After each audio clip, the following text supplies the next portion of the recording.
All, welcome to our channel square blogs. So ఈరోజు మన first episode food recipes గురించి చేస్తున్నాం కాబట్టి హెల్తీగా ఉండాలి అని చెప్పి హెల్తీ ఫుడ్ రెసిపీ స్టార్ట్ చేస్తున్నాం. That is most tastiest, most healthiest palak rice. So అది ఎలా ప్రిపేర్ చేసుకోవాలో చూసేద్దాం. సో ముందుగా మనం పీల్ చేసుకొని మంచిగా కడుక్కున్న అల్లం అండ్ వెల్లుల్లిపాయని తీసుకొని పక్కకు పెట్టుకోవాలి. అండ్ పాలకూర ఏదైతే ఉందో అది మంచిగా 2 కట్టలు తీసుకున్నాం మనం ఇక్కడ.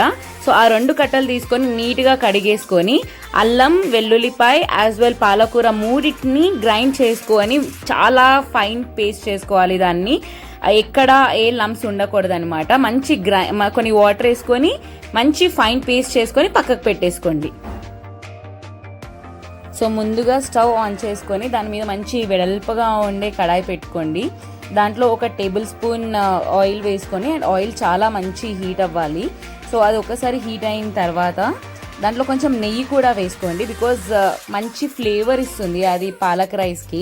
సో ఎప్పుడైతే మంచి హీట్ మీద ఉంటుందో ఆయిల్, సో మంచి నూనె మంచి వేడి మీద ఉన్నప్పుడు 2 దాల్చిన చెక్కలు, 4 ఇలాచీలు అండ్ 4-5 లవంగాలు అయితే సరిపోతాయి.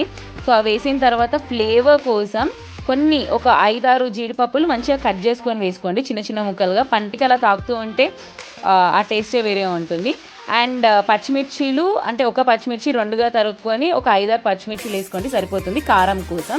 అండ్ ఆనియన్స్, మేము ఇక్కడ 1 ఆనియన్ పెద్దది తీసుకున్నాం అనమాట. సో 1 ఆనియన్ అయితే సరిపోతుంది. సో అవి మంచిగా వేగనివ్వాలి వాటిని ఆయిల్లో.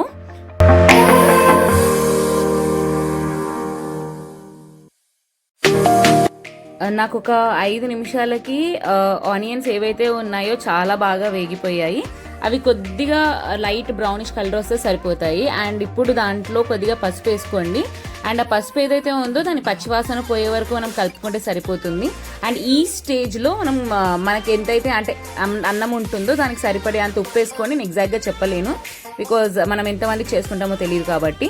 ఉప్పు వేసుకున్న తర్వాత మనం ఏదైతే ఫైన్గా గ్రైండ్ చేసుకున్న మిక్చర్ ఉంటుంది కదా, అల్లం, వెల్లుల్లి అండ్ పాలకూర, అది ఇప్పుడు ఆ మిక్చర్ ఏదైతే ఆ మిక్చర్ ఉంటుందో అది వేసేయండి దాంట్లో. And give it a very good mix. చాలా బాగా కలుపుకోండి, ఎందుకంటే అక్కడక్కడ లంప్స్ ఉండిపోతాయి కాబట్టి. అందుకే పెద్ద కడాయి తీసుకోమని చెప్పింది. సో దాంట్లో మంచి కలుపుతూ ఉండండి. సో దీనికి ఇప్పుడు ఈ స్టేజ్లో దానికి మూత పెట్టేసి అలా ఉంచేయండి. ఆయిల్ ఏదైతే ఉందో పైకి తేలాలన్నమాట. సో ఆ ఆయిల్ పైకి తేలితే ఏమవుతుంది అంటే స్పినాచ్ ఫ్లేవర్స్ ఏవైతే ఉన్నాయో అన్నీ బాగా స్ప్రెడ్ అవుతాయి. ఇప్పుడు చూడండి, నాకు 6 మినిట్స్కి ఎగ్జాక్ట్గా 6 మినిట్స్కి ఆయిల్ అంతా సపరేట్ అయిపోయింది, ఆయిల్ అంతా పైకి తేలింది. సో ఇప్పుడు అలా ఉంటుంది అనమాట ఒకసారి ఆయిల్ పైకి తేలితే.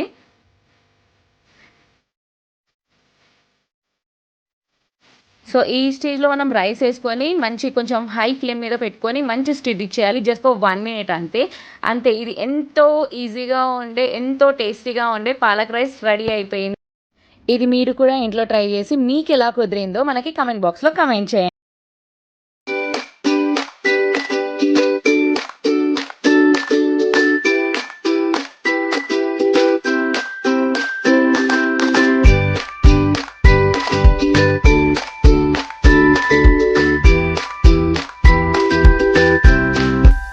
లైక్, షేర్ అండ్ సబ్స్క్రైబ్ చేసుకోవడం మర్చిపోవద్దు. See you in next video. Bye.